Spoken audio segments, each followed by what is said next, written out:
Ay, nakagat. Ayan. Ang dami pala niyan kagat. Ay, kasi dili na matagyaman kanang batas bukto nung nasa ilalim nagkuandi ay nag kapang-gapang ay ayan sis oh. Ayun, marami. Oh, laki oh. Oh. Hindi lagyan na ano petroleum, may petroleum. Mamero. Paliguan. Paliguan mo na. Kawawa naman ang baby namin. Kawawa. Kawawa naman yan. Siguro yung damit na hindi mo pinagpagbawisot sa kanya. Kasi yung cabinet niya doon, dinadaanan na lang kami eh. Kaya.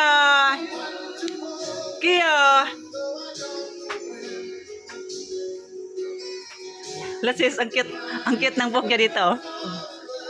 Eh, mabuti nga ngayon, medyo na bumagsak yan. Parang ang tawag ko nga sa kanya, si Goko. Doko. Kasi tayo. Hoy. Ganyan. O, ngayon, mabuti nga, umano na oh. Eh, tayong-tayo yan eh. Oo, talagang hindi mo may bagsak. Talaga? Kaya pag Kaya sombrero ang tawag mo sa kanya, si Goko. Oo. Kasi nga, di ba, yung parang akala mo na kuryente. Ganon ang buhok nito eh. ang taray, mama, nakataas isang kilay oh.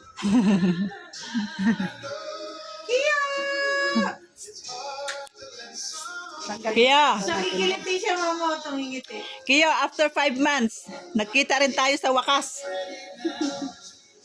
Naalala mo ba nung baby ka pa? Ang bilis mong lumabas. Grabe sis. Pagpasok pa lang doon sa ano ha? Sa delivery. Sabi nga ni Wendy, tumahong sa akin, Mama, lalabas na yung Oo, pinipigilan niya. Wala pang damit. Oo. Yun ang iniintay. Yung damit lang nito. Sabi nga ng midwife, wag mo muna ilabas, wala kang damit. Oo. Sabi niya, wala, saan na kayo? Lalabas na talaga. akin na yung ano, uwente, lagyan ko na ito para, ano, Kaya nga.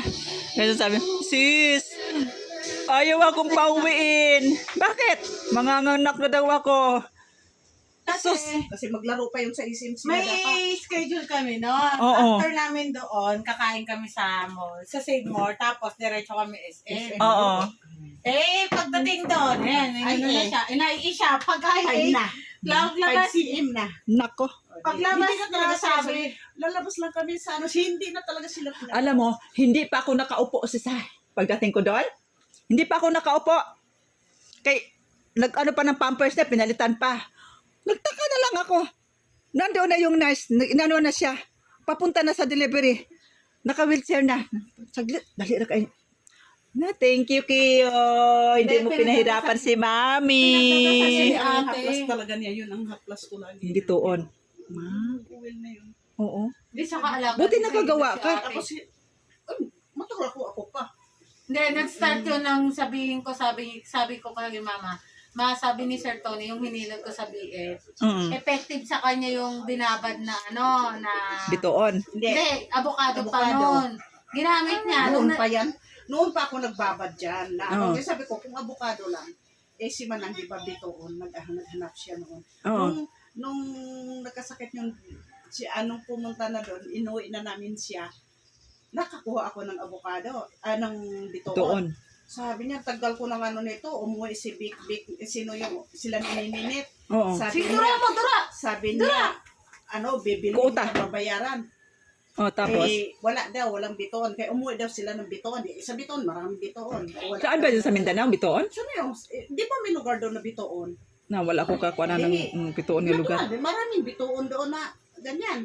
Eh, walang dala. Eh, sabi ko, di nagdala ako. 4 yata yun. Sabi niya, tagal talaga. Ngayon lang ano yun. Sabi ko, ito yung kailangan mo. Tapos kinabukasan mo. Tapos, yun. Kaya sabi ko ako, pag halimbawa ganun, eh, meron sa Ayala Alaman yan. Sa subdivision yan. Kaya, namumulot ako doon. Ano yan, yung laglag lang, ma? Di ba nabubuhay yan siya sa tabing dagat ba yan? Oo, nabuhay din Pero sa- bakit nabuhay siya sa ano? Oo, nabuhay Kasi siya malahan naman. Kaya yun, kasi nasa tabing dagat yan. Ano yan sa dagat eh? Oo nga, tabing dagat. Ang alam ko, tabing dagat lang talaga yan. Kaya nga naging pala isipan sa akin, sinakakuha ka ng Kasi bitoon. lagi kong sinasabi nga, bitoon sa dagat, damagan mo kami. Ibig sabihin, liwanagan. Liwanagan mo. Liwanagan mo kami. Oo. Mama, inabot niyo.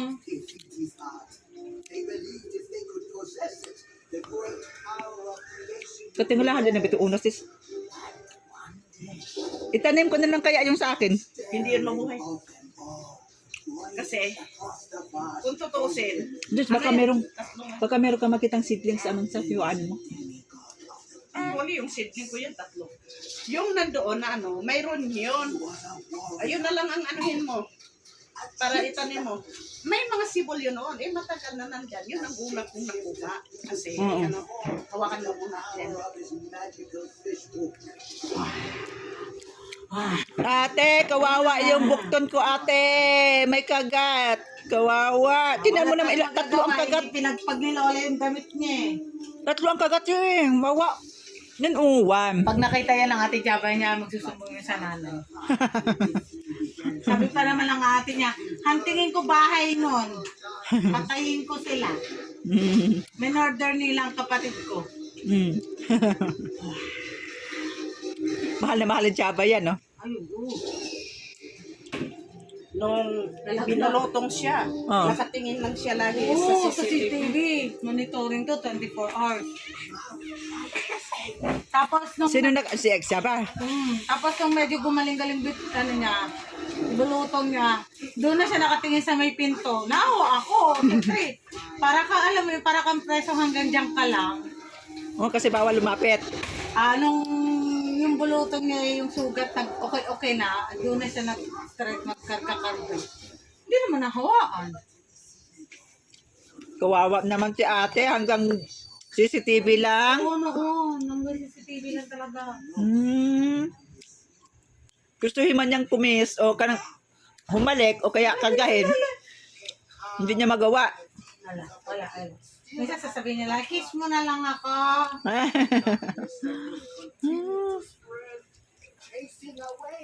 Ano ba yan? Kio! Kio! Kio! Where are you? Kio! Wala na sa mood yan. Wala sa mood. Nagugutom na yan, sis. Kape po to ah. Oo nga.